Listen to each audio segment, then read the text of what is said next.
Investors summit में बड़ी कामयाबी, पोमा ग्रुप के साथ 2000 करोड़ रुपए का एमओयू साइन। उत्तराखंड में इको फ्रेंडली टूरिज्म को मिलेगी रफ्तार। उत्तराखंड में खालिस्तानी आतंकवादी के खिलाफ बड़ी कार्रवाई, प्रदेश में 2 जगह एनआईए की छापेमारी जारी। उधम सिंह नगर और बाजपुर में छापेमारी जारी। यमुनोत्री धाम के अंतिम पड़ाव, जानकी चट्टी बिगड़ी व्यवस्था। बड़कोट थाना प्रभारी संतोष सिंह कुंवर ने संभाला मोर्चा।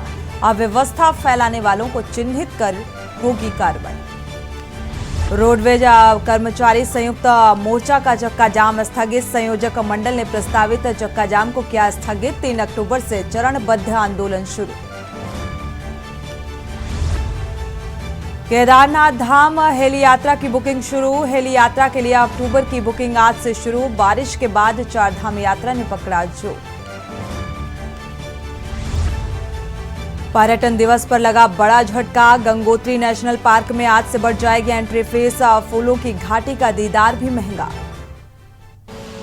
आप देख रहे हैं के न्यूज, खबरों का सारथी। खबर उत्तराखंड के साथ मैं सोनी चौहान। खबरों की शुरुआत करते हैं अहम खबर के साथ। टिहरी पहुंचे बीजेपी प्रदेश अध्यक्ष महेंद्र भट्ट। नई टिहरी चौक में कार्यकर्ताओं ने उनका जोरदार स्वागत किया। क्षेत्रीय वैदिक सम्मेलन में शिरकत कर रहे हैं। दीप जलाकर शुभारंभ किया गया इस कार्यक्रम का। तो फिलहाल दीप जलाकर कार्यक्रम का शुभारंभ किया गया है, क्योंकि टिहरी पहुंचे हुए हैं और जोरदार फूल मालाओं के साथ स्वागत किया गया। बढ़ते आगे, टिहरी से आपको खबर बता रहे हैं। फिलहाल बीजेपी के प्रदेश अध्यक्ष पहुंचे। नई टिहरी चौक में कार्यकर्ताओं ने स्वागत किया, स्वागत सत्कार किया गया फूल मालाओं के साथ। क्षेत्रीय वैदिक सम्मेलन में शिरकत करने के लिए पहुंचे हुए।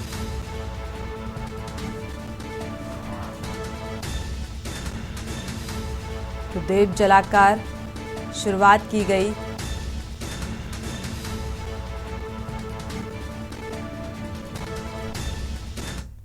और इसी बीच बड़ी खबर से आपको रूबरू करा दें। उत्तराखंड को नई सौगात मिली है। केंद्रीय रेल मंत्रालय की ये बड़ी सौगात। उत्तराखंड से आपको खबर बता रहे हैं। अब दिल्ली से कोटद्वार प्रतिदिन ट्रेन सेवा की शुरुआत होगी। रेलवे मंत्रालय से प्रस्ताव को लेकर अब फाइनल मोहर लग चुकी है। तो कुमाऊं में रोजगार बढ़ेगा। इसके चलते यात्रियों को भी सुविधाएं मिल सकेंगी। उत्तराखंड को केंद्रीय रेल मंत्री ये एक बड़ी सौगात। अब दिल्ली से कोटद्वार प्रतिदिन ट्रेन सेवा की शुरुआत होगी।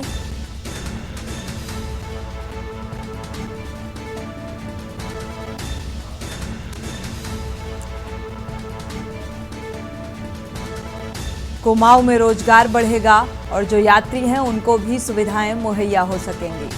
तो ये रेल मंत्रालय की तरफ से एक बड़ी सौगात के तौर पर इसे देखा जा रहा है। अब दिल्ली से कोटद्वार प्रतिदिन ट्रेन सेवा शुरू हो सकेगी और रेलवे मंत्रालय से प्रस्ताव को लेकर मुहर लग चुकी है। तो कुमाऊं में रोजगार बढ़ेगा, यात्रियों को भी सुविधाएं मिलेंगी। इस ट्रेन सेवा की शुरुआत से उत्तराखंड को केंद्रीय रेल मंत्रालय की बड़ी सौगात मंजूरी मिल चुकी है। अब दिल्ली से कोटद्वार प्रतिदिन ट्रेन सेवा शुरू होगी।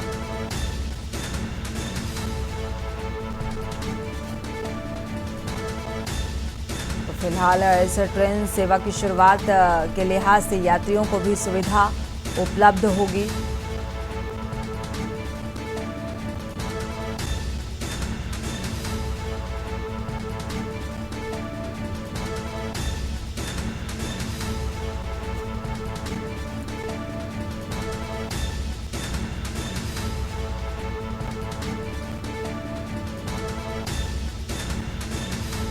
और रोजगार के लिहाज से भी फिलहाल ये बेहद अहम है।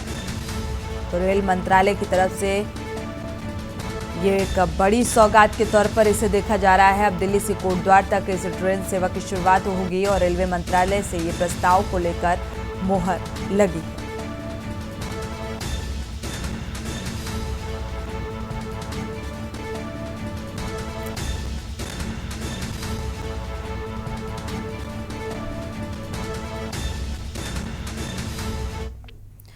और इसी बीच उत्तराखंड से आपको खबर बता दें, 3 जिलों में उत्तराखंड के भारी बारिश के आसार जताए जा रहे हैं। इन 3 जिलों में बारिश हो सकती है। प्रदेश में लगातार मौसम के मिजाज में तब्दीली देखी जा रही है। मिजाज बदल रहा है और कहीं बादल और बारिश होने के बाद धूप भी निकलती है। तो पल पल बदलते इस मौसम के मिजाज को देखते हुए बारिश का अलर्ट भी 3 जगहों के लिए 3 जिला के लिए जारी किया गया है। प्रदेश में लगातार मौसम का मिजाज बदल रहा है। कहीं बादल तो कहीं धूप तो कहीं बारिश जैसे हालात बनते हुए नजर आ रहे हैं।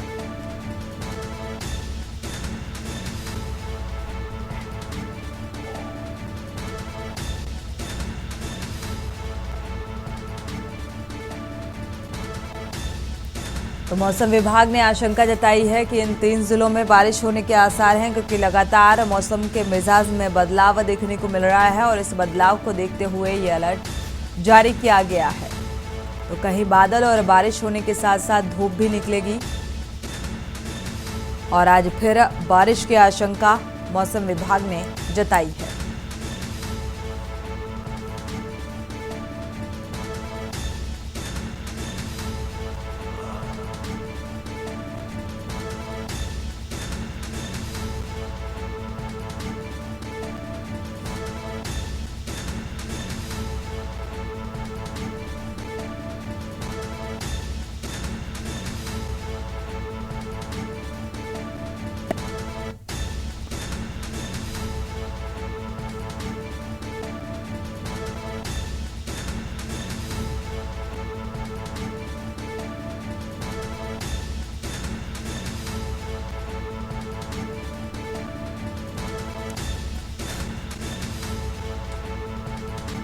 तो उत्तराखंड के कई जिलों को लेकर देखा जाए, खासतौर पर 3 जिलों को लेकर मौसम विभाग ने अलर्ट जारी किया है और आशंका जताई है कि इन 3 जिलों में बारिश हो सकती है।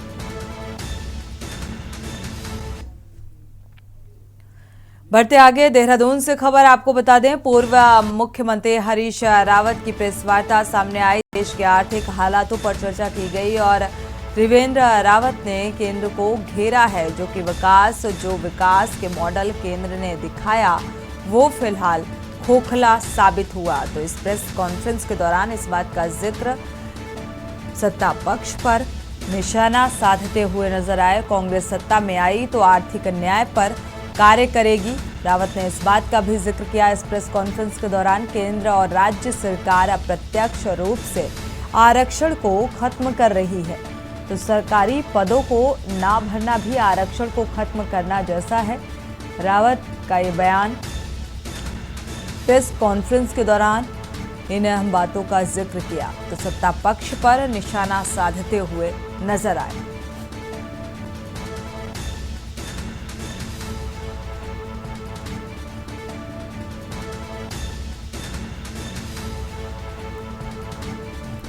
तो पूर्व मुख्यमंत्री उत्तराखंड के हरीश रावत ने ये आरोप लगाए हैं, जो विकास का मॉडल केंद्र ने दिखाया वो फिलहाल खोखला साबित हुआ है। कांग्रेस सत्ता में आई तो आर्थिक न्याय पर कार्य करेगी, क्योंकि आने वाले समय में चुनाव है और इसको देखते हुए अब इस तरीके की बातें निकलकर सामने आ रही हैं।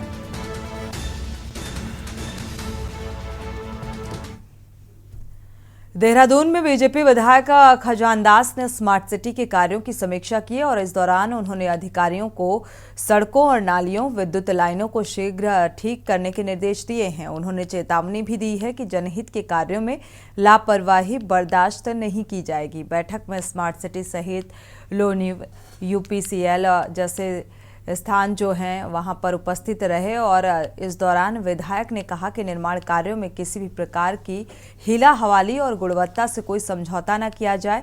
विधायक ने खजान दास से ये भी कहा कि अधिकारी आपस में ब्लेम गेम ना खेलकर समर्पित भाव से समस्याओं का निराकरण करें। उन्होंने कहा कि इन्वेस्टर्स समिट से पूर्व शहर की हर एक चमचमाती हुई नजर आनी चाहिए।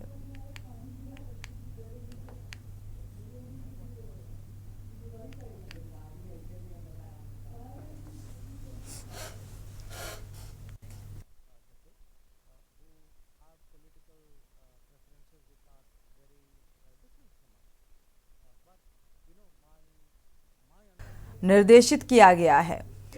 बढ़ते आगे खबर रामनगर से है, जहां पीपीपी मोड़ पर बने अस्पताल के बाहर एक लापरवाही भरी तस्वीर सामने आई है। आपको बता दें कि रामनगर और आसपास के प्रतिनिधियों द्वारा लगातार धरना प्रदर्शन होते रहे।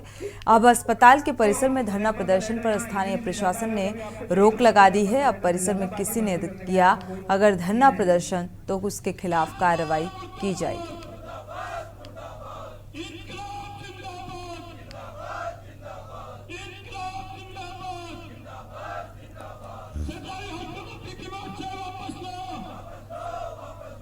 देखिए, कहीं ना कहीं ये एक हिटलरशाही फरमान है और जनता की आवाज को दबाने का एक फरमान यहाँ पर जारी किया गया है। जब जब यहाँ पर लापरवाही होती है, हम लोगों ने यहाँ पर धरना दिया। विगत 3 वर्षों में दर्जनों धरने हम यहाँ पे दे चुके हैं और आज एक नया फरमान मेरे सुनने में आ रहा है कि एक नया फरमान यहाँ से जारी कर दिया गया है कि हॉस्पिटल परिसर के अंदर जो भी धरना देगा उसके खिलाफ कानूनी कार्रवाई की जाएगी। निश्चित रूप से ये फरमान जनता की आवाज को दबाने के लिए, विपक्ष की आवाज को दबाने के लिए फरमान जारी किया गया है और इसमें कहीं ना कहीं जो सत्ता पक्ष की चुप्पी है, जो सत्ता पक्ष के विधायक हैं, सत्ता पक्ष के नुमाइंदे हैं, उनकी चुप्पी ये दर्शाता है कि कहीं ना कहीं उनकी मिलीभगत इस पीपीपी मोड़ के अस्पताल में उनकी साझेदारी है। हिस्से अंदर कुछ लोगों के द्वारा विभिन्न मांगों को लेकर धरना प्रदर्शन किया गया, जिससे कि अस्पताल के जो रूटीन के काम थे वो प्रभावित हुए। उस संबंध में हॉस्पिटल मैनेजमेंट उसके द्वारा लिखित सूचना दी गई ताकि इससे जो भी वहाँ पे दिक्कतें आ रही हैं, चाहे ट्रीटमेंट में, चाहे पेशेंट में, चाहे अन्य को भी असुविधा हो रही है, अतः यहाँ पे धरना प्रदर्शन ना किया गया। उनके लिखित प्रार्थना पत्र के क्रम में हमने थाना अध्यक्ष रामनगर को ये निर्देश दिए कि हॉस्पिटल के अंदर किसी प्रकार का धरना प्रदर्शन ना हो, जिससे कि किसी भी मरीज को या चिकित्सक को कोई भी असुविधा ना हो।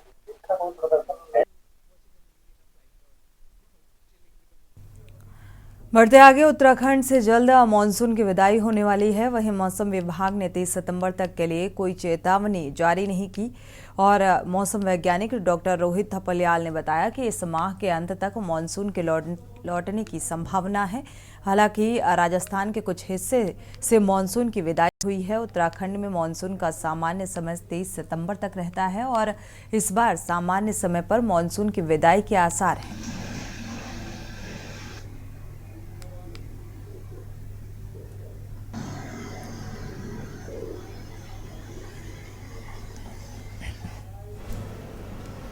उनकी बात करें तो नॉर्मल जो डेट है उत्तराखंड से विड्रॉल की वो 30 लास्ट जो वीक है सितंबर का 30 के आसपास कम्प्लीटली जो विड्रॉ हो जाता है। तो इस साल भी अभी जो है विड्रॉल कल जैसे है तो राजस्थान से स्टार्ट हुआ है मॉनसून विड्रॉल, तो ऐसे विड्रॉल लाइन बढ़ेगी तो उसी के जो है 30 के आसपास ही उम्मीद है कि उत्तराखंड से भी विदा हो जाए।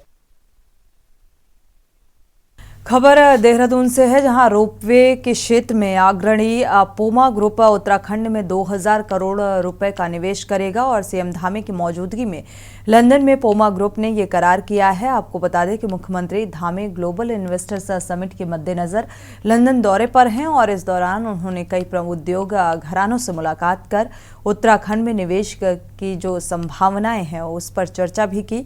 पोमा ग्रुप और राज्य सरकार की ओर से सचिव उद्योग विनय शंकर पांडे ने एमओयू साइन किया है।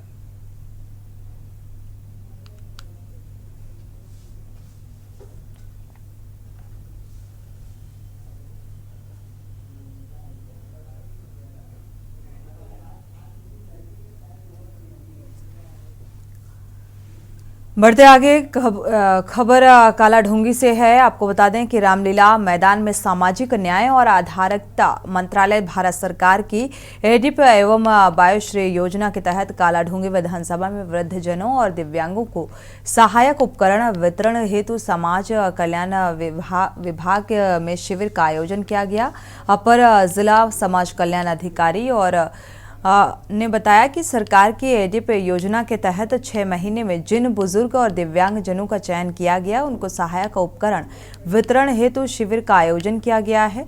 इसके अंतर्गत 156 लाभार्थियों को निःशुल्क सहायक उपकरण वितरित किए गए।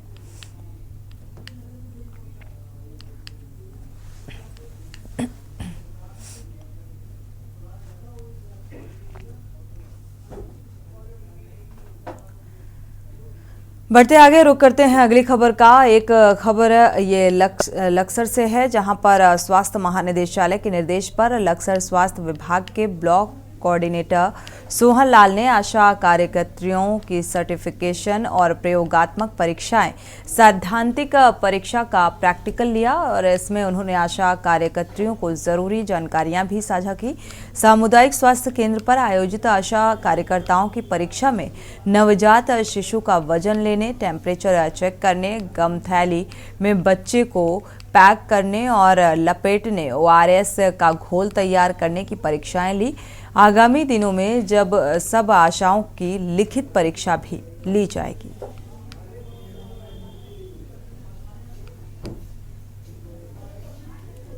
आशाओं के प्रैक्टिकल किए जा रहे हैं। ये हमारे आशाओं का आशा सर्टिफिकेशन एक कोर्स होता है, उसमें सभी आशाओं का पेपर होगा जो कि 24 तारीख को हमारी पेपर होना है।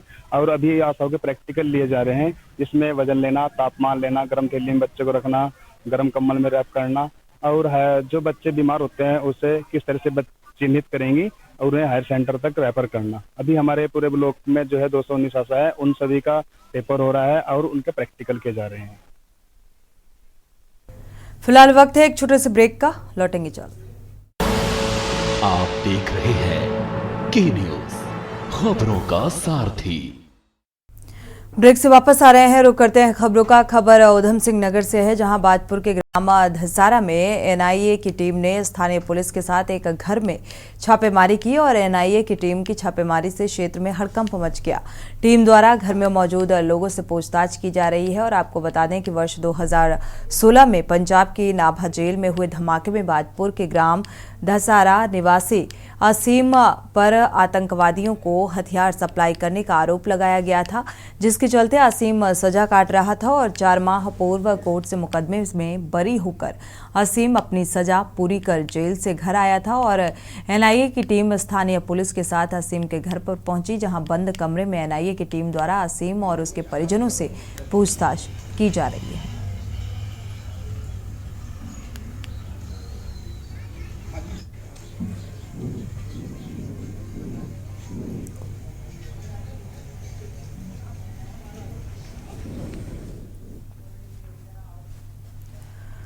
रुक करते हैं अगली खबर का। प्रत्येक वर्ष की भांति इस वर्ष भी रुड़की के गणेश चौक पर श्री गणेश चौक सेवा समिति के द्वारा आयोजित 31वें 2 दिवसीय श्री गणेश महोत्सव का आगाज हो गया है। ढोल और नगाड़ों के साथ समिति के पदाधिकारियों ने भगवान श्री गणेश जी की मूर्ति गणेश चौक पर स्थापित की। 2 दिवसीय मेले का आगाज हुआ है। इस दौरान श्रद्धालु ढोल की थाप पर जमकर थिरकते नजर आए और गणपति बप्पा मौर्य के जयकारे भी लगाए गए। आज से 2 दिन का विशाल मेला शुरू हो चुका है और इसमें दूर दराज से श्रद्धालु पहुंचते हैं, मनोकामना मांगते हैं। भगवान श्री गणेश की कृपा से सभी की मनोकामनाएं पूरी होती हैं और समिति के पदाधिकारी ने जानकारी देते हुए बताया कि आज यहां मेले की शुरुआत हो चुकी है। विशाल शोभा यात्रा पूरे नगर में निकाली जाएगी और इसके बाद रात्रि के समय गणेशपुर के पुल पर रात्रि के समय गंगा नहर में मूर्ति विसर्जित की जाएगी और मेले का समापन किया जाएगा।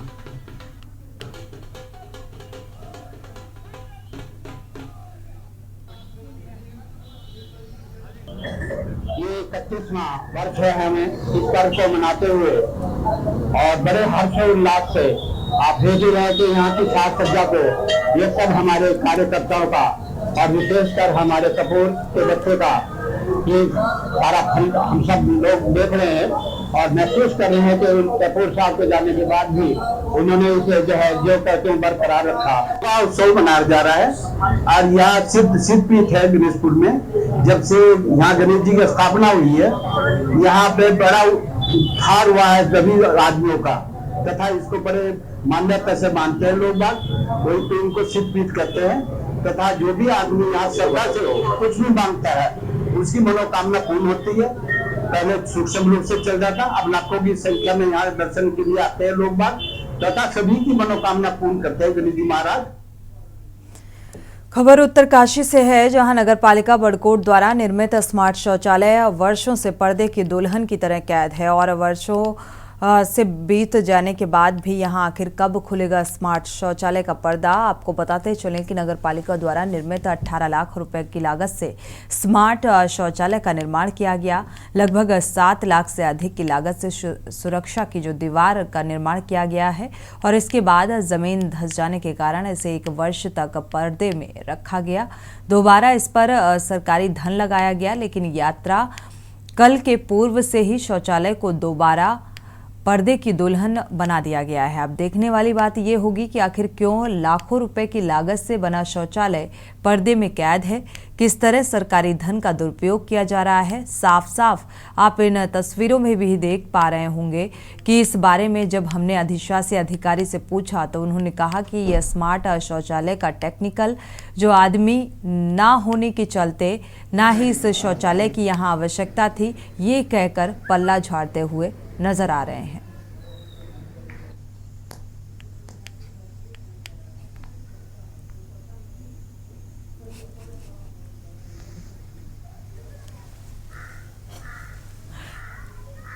आप उसकी जो टेक्निकल खराबियां हैं वो यहाँ पर उसका कोई टेक्निकल आदमी बड़कोट में या क्या उत्तराखंड में उपलब्ध नहीं है और ये बिना आवश्यकता के बनाया गया है, जबकि बड़कोट में इतने स्मार्ट शौचालय की आवश्यकता नहीं थी। ये कानपुर की एजेंसी ने इसे बनाया है। हमने कई बार उनको रिमाइंड भी कर दिया है, कई बार फोन पे भी बता दिया उनको, लेकिन वो अभी आने को तैयार नहीं है। ये भी आपको मैं बता देना चाहूँगा कि इनका हमने अभी भुगतान भी रोक रखा है। जी बिल्कुल सही कह रहे हैं आप। नगर पालिका बड़कोट के दोबाटा नामे तोक में जहाँ से यमुनोत्री गंगोत्री की सड़कें बढ़ती है, वहाँ पे उत्तर भारत के द्वारा नगर पालिका के द्वारा एक स्मार्ट शौचालय का निर्माण किया गया है, जो कि लगभग 2-3 सालों पहले ये बन चुका है और इसमें लाखों करोड़ों रुपए का धन का दुरुपयोग किया गया है। लेकिन जनता की नज़र और तब से टूरिस्टों की नज़र अभी तक है कि पर्दों की रानी का पर्दार्पण खुलासा या शुभारंभ कब होगा। तो ये नगर पालिका के द्वारा कहें या फिर उत्तर भारत के कार्यदायी संस्था के द्वारा कहें कि इतने रुपयों का धन दुरुपयोग किया गया है, ये समझ में बात नहीं आ रहा कि ये लोग दिखाने के लिए किया है या फिर सिर्फ कागजों तक ही सीमित करने के लिए इतने रुपयों का बर्बादा किया गया है। बढ़ते आगे, देहरादून जिलाधिकारी के निर्देशों के बाद डोईवाला तहसील प्रशासन अवैध खनन व भूमाफियाओं को लेकर सख्त हो गया है। उप जिलाधिकारी के निर्देशों पर तहसील प्रशासन की टीम अवैध प्लॉटिंग और सरकारी भूमि पर कब्जा करने वाले कब्जाधारियों पर कार्रवाई करने में जुट गई है। दूसरी ओर तहसील प्रशासन की टीम द्वारा अवैध खनन कारोबारियों पर भी नकेल कसी जा रही है। 2 दिन पूर्व डोईवाला के भानियावाला में अवैध तरीके से की गई प्लॉटिंग को ध्वस्त कराया गया था और आज सुबह करीब तहसील प्रशासन की टीम द्वारा दूधली क्षेत्र की सुसवा नदी में अवैध खनन कार्य में जुटी 4 ट्रैक्टर ट्रॉलियों को पकड़कर सीज किया गया। इससे पहले भी तहसील प्रशासन द्वारा लगातार अवैध खनन पर रोक लगाने के लिए कार्रवाई की जाती रही है। डोईवाला उप जिलाधिकारी अपर्णा ढोंडियाल ने बताया कि जिलाधिकारी के निर्देशों पर कार्रवाई की जा रही है, जो निरंतर जारी रहेगी।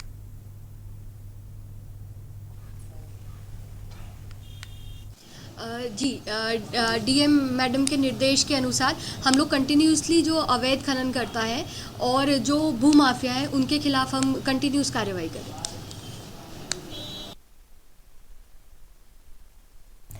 इसी के साथ खबर उत्तराखंड में फिलहाल बस इतना ही। आगे खबरों के लिए आप देखते रहिए के न्यूज़ इंडिया।